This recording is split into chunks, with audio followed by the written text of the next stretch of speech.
देखो बेटा, करना क्या है पेपर में, बहुत आसान है। सबसे पहले रीडिंग टाइम कितना मिलता है बेटा? 15 minutes। रीडिंग टाइम जो तुम्हारे पास में है 15 मिनट। सुनना ध्यान से बेटा, रीडिंग टाइम 15 मिनट मिल रहा है। उस रीडिंग टाइम में कोशिश करो कि कम से कम नहीं तो तुम्हारे 20 MCQ है ना, उसमें तुम 10 कर लो। और होते हैं, अगर प्रैक्टिस सही है, कुछ बच्चे तो 20 में 20 MCQ कर लेते हैं रीडिंग टाइम में। अब तुम कहोगे सर पेन उठाना अलाउ नहीं होता है, कोई दिक्कत नहीं। बहुत से MCQ ऐसे हैं कि जो तुम देख के भी टिक मार दोगे, बहुत से। खासकर इंटीग्रेशन के जब MCQ आते हैं तो इंटीग्रेशन के MCQ में वो ऑड फंक्शन चेक करना, ऐसे ही सवाल आते हैं, क्योंकि लंबा लंबा तो तुम्हें नहीं देगा। दूसरा चीज़, अगर पेंसिल थोड़ा बहुत टीचर अगर बाहर है ना तो पेंसिल उठा लो, देख लो करके थोड़ा सा। ज़्यादा ज़्यादा क्या है, थोड़ा डांट ही तो देंगे, और क्या करें, डांट देंगे फिर रख देना सॉरी बोल के, फिर चले जाए, फिर उठा लेना। कॉपी तो छीनेगा नहीं कोई, क्योंकि पेपर नहीं स्टार्ट हुआ। इंटरेस्टिंग चीज़ ये है, जो बच्चे 80 में 80 मार्क्स ला रहे हैं ना, MCQ बेटा रीडिंग टाइम में ही ख़त्म करते हैं। अब मान लो नहीं हो रहा है ख़त्म, टेंशन मत लेना। MCQ मान ले बेटा तुम्हारे पास में थोड़ा सा 20 MCQ आए थे और कुछ तुम्हें 2-3 MCQ थोड़े टफ लगे, तुमने देखने में टाइम ज़्यादा लगा दिया, वो मत करना, आगे बढ़ जाना। अगर तुमने रीडिंग टाइम में 10 MCQ कर लिए और तुम्हारे पास तब भी 5 मिनट बचे हैं, वो 5 मिनट में तुम्हें MCQ आ भी नहीं रहे हैं, ठीक है, तो डायरेक्ट बढ़ जाओ केस स्टडी बेस्ड। सीधे केस स्टडी के जो क्वेश्चन है उनकी बड़ी बड़ी अंग्रेजी पढ़ लो। पढ़ ली क्वेश्चन पढ़ लिए उनके, अच्छा किस चैप्टर की केस स्टडी आई है करके छोड़ दो। अब इंटरेस्टिंग चीज़ ये है कि तुम MCQ में बेटा पेपर स्टार्ट नहीं हुआ, तुम कम से कम 10 नंबर तो ले आए हो ना, 10 ले आए, 5 ले आए, कोई बच्चा 4 कर लिए MCQ, किसी ने 7 कर लिए, इतना हो गया। अब पेपर स्टार्ट करो। पेपर स्टार्ट MCQ से मत करना, चाहे बिल्कुल आसान MCQ हो, जगह छोड़ो। MCQ की कैलकुलेशन के मार्क्स वैसे भी नहीं मिलने हैं तुम्हें, ठीक है, तो MCQ का एक पेज छोड़ दो, सिर्फ एक पेज, क्योंकि जिसमें लिख सको क्वेश्चन 1 का C पार्ट, दूसरे का B, इस टाइप से जगह छोड़ दो। उसके बाद में तुम पेपर देखो। यहाँ पे मैं 2 चीज़ें बोलूँगा। कुछ बच्चों का क्या होता है ना, शुरू में जब तुम जाओगे, एक तो पेन बड़ा, ये छोटी छोटी चीज़ें होती है। एक पेन है ना, जिस पेन से तुम बोर्ड एग्जाम देना चाहते हो वही पेन अभी परचेस कर लो, 8-10 कर लो, उन्हीं से रफ करोगे, उन्हीं से फेयर करोगे, उन्हीं से सब कुछ ऑटोग्राफ दो, जो करना है उन्हीं पेन से दो। तो एक तो क्या होगा, ग्रिप बन जाएगी। और पेन नया मत लेके चले जाना। कुछ बच्चे बिल्कुल नया पेन लेके जाते हैं एग्जाम में, पेन कम से कम थोड़ा सा तुम्हारा यूज हो चुका हो, ठीक है, तो वो चलने में दिक्कत नहीं करता, थोड़ा उसकी स्पीड बनती है। क्योंकि कॉपी क्या मिलेगा, ऐसी तो डेस्क मिलती नहीं है। कभी कभी ऐसा स्कूल होता है जहाँ पंखा बहुत तेज आवाज़ ऐसे ऐसे ऐसे कर रहा होता है और तुम्हें ऐसी जगह बैठा ले जाए, कॉपी तुम्हारी उड़ रही होगी, और तुम पेपर पे जब कर रहे होगे तो पेपर पे शुरू में हाथ नहीं चलते हैं बेटा, एक तो बोर्ड का प्रेशर होता है। तो इसलिए मैं बोलता हूँ कि 2 तरीके हैं। जिन बच्चों को लगता है कि मेरी शुरू के 15-20 मिनट में स्पीड अच्छी नहीं रहती है, ज़्यादातर का ऐसा हाल होता है, शुरू में 15 मिनट स्पीड कम रहती है लिखने की, तो वो डायरेक्ट उल्टा स्टार्ट करो, D पार्ट से स्टार्ट कर दो, मतलब लास्ट से। इंटरेस्टिंग चीज़ ये रहेगी कि तुम जो बड़े बड़े क्वेश्चन करोगे, बड़े क्वेश्चन पहली बात तो तुम्हें सब आते होंगे सारे, कोई भी क्वेश्चन ऐसा नहीं रहेगा। अगर तुमने NCERT करी है, मेरे नोट्स पढ़े हैं अच्छे से, और टेस्ट पेपर याद जो दे रहा हूँ, और PYQ बुक करी है, तो इसमें सारे के सारे क्वेश्चन तुम्हारे सेम टू सेम आने वाले हैं। कुछ चैप्टर ऐसे हैं जिनकी इंटीग्रेशन वो करनी है NCERT एग्जाम्पलर। जैसे मैं सवाल बताता हूँ बेटा, अब ध्यान से सुनना, चैप्टर वाइज मैं बता रहा हूँ स्ट्रेटजी, वैसे ही अपनाना। नंबर 1 अगर मैं बात करूँ मैट्रिक्स एंड डिटर्मिनेंट्स की, मैट्रिक्स दोनों में को मैं एक साथ लेके चलता हूँ। तो मैट्रिक्स डिटर्मिनेंट्स में तुम्हें करना क्या है, NCERT कभी मत करना, कोई ज़रूरत नहीं मैट्रिक्स की और डिटर्मिनेंट्स की NCERT करने की, क्योंकि इसके जो NCERT के क्वेश्चन है वो बहुत बेसिक सवाल हैं। तुम देखोगे बोर्ड में इसके क्वेश्चन नहीं आते हैं, लेकिन इसमें एक चीज़ कर लेना, NCERT में बेटा कुछ मैट्रिक्स डिटर्मिनेंट्स की वर्ड प्रॉब्लम गिवन है ना बच्चा, तो वर्ड प्रॉब्लम तुम कर लेना। और मैं तो ये बोलूँगा तुम इसका कुछ नहीं करोगे तो डायरेक्ट बेटा सिर्फ और सिर्फ इसका कर लो तुम PYQ। अगर तुमने PYQ 10 ईयर्स कर लिया तो तुम इस चैप्टर में प्रो बन जाओगे बहुत अच्छे से। और उसमें भी करते समय क्या याद रखना है, कुछ क्वेश्चन करने हैं। एक तो वो जिनमें 2 मैट्रिक्स हैं जिनका प्रोडक्ट ऑलरेडी गिवन है, या फिर ऐसे दे रखा A matrix B vector equal to कुछ दे रखा है, 0 दे रखा है या कुछ भी दे रखा है, वहाँ से तुम्हें पता है ना AB इक्वल टू हम लोग I मान के चलते हैं, फिर क्रॉस मल्टीप्लाई प्री वो करते हैं, मल्टीप्लाई करते हैं, पोस्ट करते हैं, वो करते हैं, वो क्वेश्चन आता है। या ये हो सकता है कि ए बी अलग है, पहले कहेगा कि इनको प्रोडक्ट निकालो फिर इक्वेशन सॉल्व करो, ये हो सकता है। तीसरा ये हो सकता है 3 इक्वेशन हो सकती है, तुम्हें प्रॉपरली वो निकालना पड़ेगा, कोफैक्टर भी माइनर निकालने, कोफैक्टर निकालने, एडजॉइंट निकालना, तब आंसर निकालना पड़ेगा, और उसमें सबसे पहले डिटरमिनेंट्स निकालना, वो क्वेश्चन थोड़ा लेंदी हो जाता है। यही 3-4 सवाल कर लो, एमसीक्यू इसके बेटा जितने भी हैं अच्छे खासे आते हैं एग्जाम में, ठीक है। प्रॉपर्टी वाले आते हैं, प्रॉपर्टी कौन सी, इनवर्स की प्रॉपर्टी और एडजॉइंट की प्रॉपर्टी वाले क्वेश्चन खूब आते हैं। तो तुम्हें मोटा मोटा ये बताओ बेटा, मैट्रिक्स और डिटरमिनेंट्स पढ़ना कहाँ से है, सिर्फ पी वाई क्यू पढ़ना, और पी वाई क्यू में हर क्वेश्चन नहीं करना है, हर क्वेश्चन नहीं, बड़े बड़े क्वेश्चंस कर लो, एमसीक्यू तो छोड़ना ही नहीं है, ठीक है। अच्छा, इसके अलावा एनसीईआरटी जो एग्जाम्पलर है बेटा, एनसीईआरटी एग्जाम्पलर से तुम लोगों को सारे चैप्टर की पी वाई क्यू करनी है, मैंने सॉरी सारे चैप्टर का एमसीक्यू करना है, सारे चैप्टर का एमसीक्यू करना है पी वाई क्यू। वो से कौन सी बुक से मैं बता रहा हूँ, एनसीईआरटी एग्जाम्पलर से, उसके एमसीक्यू बहुत अच्छे हैं। मैंने जो तुम लोगों के टेस्ट में दिए, मैंने भर भर के वहाँ से एमसीक्यू दिए थे लास्ट टेस्ट में, और वो नहीं हो रहे होंगे, तो वो करने टाइम लगा के करना है, 2 बार करने, 3 बार करने। कई बार ऐसा होगा जब तुम एमसीक्यू करोगे पहली बार तो होंगे नहीं, कुछ चैप्टर के एमसीक्यू नहीं होंगे, मैं कराऊंगा अभी ये खत्म करने के बाद, वैसे मैं एमसीक्यू कराऊंगा, लेकिन ये चैप्टर का थोड़ा सा समझ में आ गया आइडिया कि मैट्रिक्स वाला कैसे करना है। दूसरा अगर मैं बात करूं बेटा इनवर्स चैप्टर की, इनवर्स वाले की, तो इनवर्स में दिमाग नहीं लगाना। तुम लोगों को लगता है इनवर्स इनवर्स पढ़ते रहे तो भाई 4 नंबर का यार आना है, इतना छोटा सा चैप्टर है, उसमें क्या करना है, सिर्फ एनसीईआरटी की पहली एक्सरसाइज क्या है, 2.1 है ना बेटा, सिर्फ एनसीईआरटी कर लो या फिर पीवाईक्यू बुक करो, तो लेकिन सोच सोच के करना। पीवाईक्यू बुक में भी बेसिक जो सवाल है वही आते हैं, बाकी के तुम्हारे नहीं आएंगे। इनवर्स में नॉर्मल आएंगे, बिल्कुल नॉर्मल वाले, प्रॉपर्टी वाला सारा का सारा डिलीटेड है सिलेबस से, ठीक है।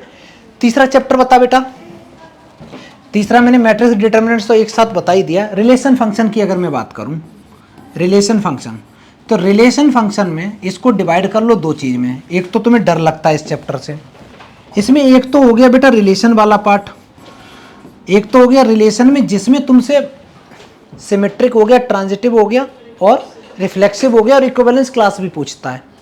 एक सवाल तो ये यहाँ से बन गया तुम्हारा, आएगा ही आएगा, प्रूविंग वाला गंदा सा सवाल, भगवान करे और में आए। कई बार ऐसा होता है कि रिफ्लेक्सिव सिमेट्रिक ट्रांजिटिव वाला एक आ जाता है, और एक जो नीचे सवाल आता है, क्योंकि ये चैप्टर कितने मार्क्स का है, 4 नंबर का है, तो एक यहाँ से आ जाता है और एक क्वेश्चन आ जाता है बेटा फंक्शन से, और फंक्शन से जो क्वेश्चन आता है वो आसान होता है, 1-1 प्रूव करो, 1-2 प्रूव करो, वो आसान हो जाता है, ठीक है।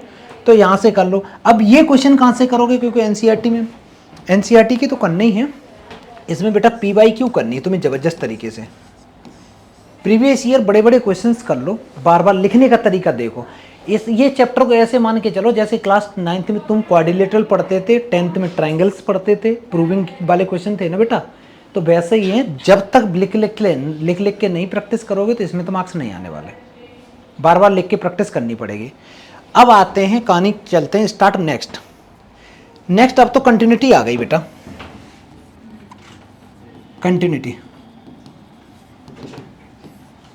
कंटिन्यूटी जो चैप्टर है एनसीईआरटी तो करनी, उसमें कुछ नहीं छोड़ना। एनसीईआरटी के साथ साथ बेटा इसमें पीवाईक्यू करनी है। अगर एनसीईआरटी पीवाईक्यू कर ली तो तुमने सारे टाइप के क्वेश्चंस कवर कर लिए। कंटिन्यूटी की मैं बात कर रहा हूँ, सारे हो गए। एग्जाम्पल नहीं छोड़ने इसके बिल्कुल भी, इस चैप्टर के एग्जाम्पल जो है ना बुक के, वो भी नहीं छोड़ने हैं।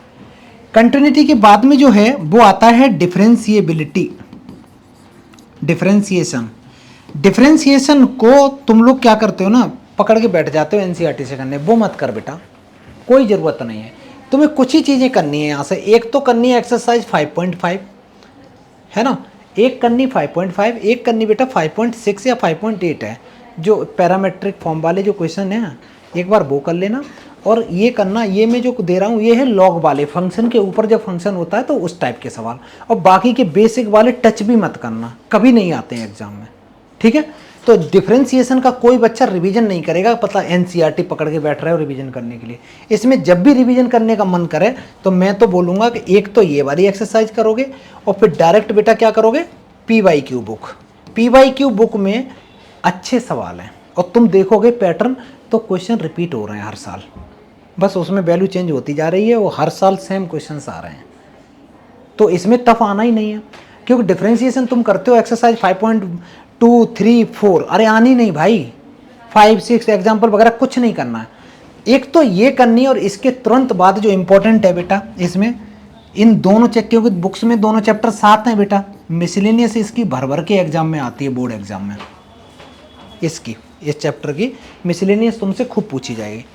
तो अब एक बात बताओ, कंटिन्यूटी में क्या है, एक ही तो एक्सरसाइज है 5.1 वो हो गई, उसके तुरंत बाद बेटा डिफरेंशिएशन में गए, डिफरेंशिएशन में 5.5 करी, और करने के बाद एक और है 5.6 जिसमें प्रूव करते हैं ना पैरामेट्रिक फॉर्म वाला, वो उसमें क्वेश्चन लास्ट के कर लेना, 2-3 या 4 सवाल हैं वो करना, और फिर उसके बाद बेटा PYQ करनी है। अब एक्चुअली होता क्या ना, डिफरेंशिएशन में यार इतने क्वेश्चन हैं PYQ में कि तुम सारे करने बैठोगे तो सारा टाइम निकल जाएगा ऐसे करते करते। सारे मत करो, कुछ प्रैक्टिस कर लो, जब भी टाइम मिले ना, एक दिन तुमने 10 क्वेश्चन प्रैक्टिस कर लिए, और बैक साइड से हमेशा प्रैक्टिस करो, 1 मार्कर से मत स्टार्ट करना, बड़े बड़े पहले निपटाओ, ठीक है, बड़े बड़े क्वेश्चंस, और वहाँ से करते करते एग्जाम टाइम डिफरेंशिएशन का रिवीजन मत करो। करना भी है तो मिसलेनियस का करना है बेटा, ठीक है, ये हो गया। इसके तुरंत बाद आगे चैप्टर में बढ़ जाओ। अब आता है तुम्हारा AOD का भी फंडा बड़ा आसान है, डरने की बात नहीं है इसमें। इसमें जो रेट ऑफ चेंज दे रखा है, रेट ऑफ चेंज, अगर तुम्हें कुछ नहीं समझ में आ रहा है, सिर्फ और सिर्फ जो क्लास में पढ़ाया है बेटा, मैंने पढ़ाया है वो क्लास के, तुम केवल और केवल वीडियो देख लो, काफ़ी है वैसे, क्योंकि मैंने हर टाइप का एक एक सवाल कराया, वो छोटा भी है। दूसरा चीज़, अगर तुम्हें कुछ ज़्यादा ही करने का इसका मन कर रहा है बेटा, क्योंकि इसमें एक्चुअली कुछ है नहीं, NCERT काफ़ी है, उसमें सारा कुछ कवर हो जाता है, तो रेट ऑफ चेंज में तुम सेव कर लो NCERT। PYQ जब बुक उठा के देखोगे, PYQ में बुक उठा के देखोगे, वो भी सेम ही सवाल है, लेकिन एक बात है, रेट ऑफ चेंज का क्वेश्चन हो सकता है बेटा तुम्हारे पास में अब की बार ये केस स्टडी में आ जाए, ऐसा आता है क्वेश्चन, ठीक है, तो वो देखना कैसा पैटर्न उसका बन रहा है, वैल्यू कहीं T की वैल्यू चेंज करने को बोलेगा, कहीं कुछ। दूसरा जो चैप्टर है ना रेट ऑफ चेंज के बाद में, इंक्रीजिंग डिक्रीजिंग में NCERT तो मस्ट है ही, NCERT के साथ साथ में PYQ क्वेश्चंस कर लो, और ये डायरेक्ट बेटा मत करना NCERT PYQ, क्योंकि उसके कंसेप्ट पकड़ना थोड़ा मुश्किल होता है, 1-2 जगह मिस्टेक भी है क्वेश्चंस में, है ना। तो इसमें क्या करना, एक बार वीडियो देख लेना सारे, या नोट्स देख लेना, क्लास नोट्स उनको, उसके बाद में तुम जब भी ट्राई करो तो करना। तीसरा चैप्टर है तुम्हारा मैक्सिमा मिनिमा तो मैंने इतनी बार बोला है बेटा का, क्वेश्चन नंबर आई थिंक 16 से, क्वेश्चन 16 से 29 तक है, इन्हीं को बार बार किया करो, ये टाइम खाएंगे। एक क्वेश्चन यहाँ से आना है, एक क्वेश्चन थोड़ा पहले से और आ जाता, नॉर्मल पॉलिनोमियल टाइप का दे रखा होगा, वो भी क्यूबिक पॉलिनोमियल होगा, क्यूबिक होगा, निकालना पड़ेगा। कई जगह मैंने एक चीज़ देखी, एक सवाल आया था जिसमें थी पावर 4, पॉलिनोमियल कितने की पावर का था, 4 का, जब डिफरेंशिएट करोगे तो वो कितनी पावर का बन जाएगा, 3 का बन जाएगा, तो बेटा फिर कैसे निकालोगे उसके रूट्स, कोई बच्चा बताए कैसे, नहीं फैक्टर नहीं हो रहे, तब पावर 4 वाला था, डिफरेंशिएट किया, क्यूबिक बन गया, अब तुम उसको बेटा जब फैक्टर कर रहे हो ही नहीं रहे, अब कैसे निकालोगे उसके रूट्स, कोई बच्चा। Hit and trial method, hit and trial, suppose x = 1 put करोगे, -1 पुट करोगे, 0 करोगे, 0 तो नहीं, फिर -2 करोगे, 2 करोगे, x = 1 से अगर वो 0 आ गया तो x - 1 इज द फैक्टर, फिर x - 1 से लॉन्ग डिवीजन से उसको डिवाइड करेंगे, और डिवाइड करके फिर उसको फैक्टर करेंगे, तब क्रिटिकल पॉइंट आएंगे, वो क्वेश्चन आता है बेटा, ठीक है। अच्छा, तो इसमें तो तुम्हें पता है कि हमें बार बार करना है। एग्जाम जब आते हैं ना, जब तुम्हारे एग्जाम आते हैं, तो बेटा मैं चाहता हूं कि कोई भी बच्चा ये चैप्टर का रिवीजन ना करे एग्जाम टाइम, ये पहले से तुम्हें आना चाहिए, क्योंकि रिवीजन करने बैठ गए पूरा दिन बर्बाद हो जाएगा। ये तुम अभी रिवीजन करो, ये अभी रिवीजन करो, और इंक्रीजिंग डिक्रीजिंग जो चैप्टर है बेटा, इसका रिवीजन तुम्हें एग्जाम में भी करना पड़ जाएगा, क्योंकि चीज़ें भूलोगे, ठीक है। लेकिन ये चैप्टर तुम्हें पहले से रटो, क्योंकि ये तो छोटा होता है, जल्दी जल्दी क्वेश्चन हो जाते हैं। रेट ऑफ चेंज के भी एग्जाम टाइम जल्दी जल्दी हो जाते हैं। एग्जाम टाइम सबसे ज़्यादा जो हमें टाइम देना है वो देना है इंटीग्रेशन मिसलेनियस वाले क्वेश्चंस पे, कंटिन्यूटी डिफरेंशिएशन की मिसलेनियस एक्सरसाइज पे, एग्जाम टाइम जब आते हैं एग्जाम तब, ठीक है, वो रिवीजन करना है। मैट्रिक्स डिटर्मिनेंट टच भी नहीं करना एग्जाम टाइम, पहले से करके रखो ना सब कुछ। तुम एग्जाम जब आ रहा है 2 दिन पहले मैट्रिक्स के क्वेश्चन लगाओगे बेटा, इंटीग्रेशन तो तुम्हारा ऐसे ही छूटने वाला है सारा का सारा। अच्छा, इसके बाद में अगर मैं बात करूं प्रोबेबिलिटी NCERT से, NCERT PYQ बुक कर लेना अच्छे से। इसके बाद मैं लिख रहा हूं बेटा, ये हो गया। इसके बाद इंटीग्रेशन बचा है। अब इंटीग्रेशन में कहने को तो यार इतनी चीज़ें हैं, ठीक है। कई बच्चे कहेंगे सर इंटीग्रेशन में इतना ढेर सारा तो है ही। कुछ चीज़ें तो हमें आनी चाहिए। जैसे नंबर 1 में मैं बात करूं तो बाई पार्ट्स, एक तो बाई पार्ट्स हो गया, ये आना चाहिए। बाई पार्ट्स के बाद में एक हो गया बच्चा पार्शियल फ्रैक्शन। मैं देख रहा था कि पार्शियल फ्रैक्शन भी तुम लोगों का गलत हो रहा है अभी भी, वो तो नहीं करना है। तीसरे नंबर पे आता है तुम्हारा type 1, type 2, type 3। Type 1, 2 and 3 तीनों टाइप का पैटर्न एक जैसा है लगभग। एक में कंप्लीटिंग हो रहा है, एक में नहीं हो रहा है, एक में lambda times differentiation plus b कर रहे हैं, कंपैरिजन कर रहे हैं, पैटर्न सेम है। उनके पैटर्न रट लो और एक एक क्वेश्चन करो। ये नहीं कि तुम 5 क्वेश्चन पागल की तरह कर रहे बैठ के, टाइम नहीं है बेटा। एक क्वेश्चन इसका कर लिया, एक इसका कर लिया, एक इसका कर लिया, बहुत है। कोशिश करो कि मेरे को 1 घंटे में टाइप 1, टाइप 2, टाइप 3 तीनों खत्म करने हैं, ठीक है। तीनों के पैटर्न रटे हैं, क्वेश्चन एक एक कर लो, बहुत है। ये नहीं कि इस पे 5 कर लिए, इस पे पूरी एक्सरसाइज कर ली, क्या फायदा है बेटा, ठीक है। अच्छा, पार्शियल फ्रैक्शन के क्वेश्चन खूब प्रैक्टिस करना अच्छे से, स्पीड बनाने के लिए, और कुछ नहीं है, स्पीड बनाने के लिए। इसके कुछ क्वेश्चन बहुत अच्छे होते हैं, उसमें कुछ पर्टिकुलर मेथड होता है, जैसे एक्स स्क्वायर है उसको टी लेना ही पड़ेगा तभी होगा। बाई पार्ट्स के खूब प्रैक्टिस करो। जब तुम ये करोगे, अब तुम कहोगे सर 9 स्पेशल, बेटा जब तुम ये कर रहे होगे तो 9 स्पेशल के बिना तो होने वाले नहीं है। तो तुम 9 स्पेशल मत करो, डायरेक्ट ये करो। जब डायरेक्ट ये करोगे तुम फंसोगे तो 9 स्पेशल में जाओ। मैं ये कहता हूँ चाहे 1 घंटे में तुम एक टाइप 1 ही खत्म कर पाओ चाहे, है ना, लेकिन 9 स्पेशल भी साथ में खत्म हो जाएंगे। अच्छा, इसके बाद आते हैं इंटीग्रेशन के बाद। ये तो मैंने किया है इनडेफिनिट इंटीग्रेशन। डेफिनिट की अगर बात करें तो डेफिनिट में जैसे मैंने वीडियो में पढ़ाया था, मतलब क्लास में, उस पैटर्न पे जाना। मैंने सबसे पहले बताए थे बेटा मॉड वाले क्वेश्चन, ऐसे वाले बताए थे ना, मॉड के क्वेश्चन करने, प्रॉपर्टी नंबर 5 वाले क्वेश्चंस करने अच्छे खासे, और उसके बाद में एनसीईआरटी की मिसलेनियस एक्सरसाइज करनी है। मिसलेनियस एक्सरसाइज बहुत टफ है, उसमें इतने ढेर सारे क्वेश्चन है, सारे करने अच्छे से 2 बार 3 बार करोगे तब जाके कर पाओगे। और वो तुम अच्छे से, मैं ये नहीं कहता कि तुम इंटीग्रेशन में पी/क्यू करो, मैं पहले ये कहता हूँ तुम एनसीईआरटी खत्म करो अच्छे से, बहुत अच्छे से। अगर एनसीईआरटी खत्म कर दी तो तुम्हारा ये मानो पी/क्यू निपट गई उधर से जाके। पी/क्यू पे ज़्यादा आई थिंक बचेंगे तो 10 से 15 सवाल हैं, मैं मैक्सिमम बता रहा हूँ, 10 या 15 सवाल हैं जो तुम एनसीईआरटी में उधर डिफर करेंगे थोड़े, बाकी सारे के सारे सेम है।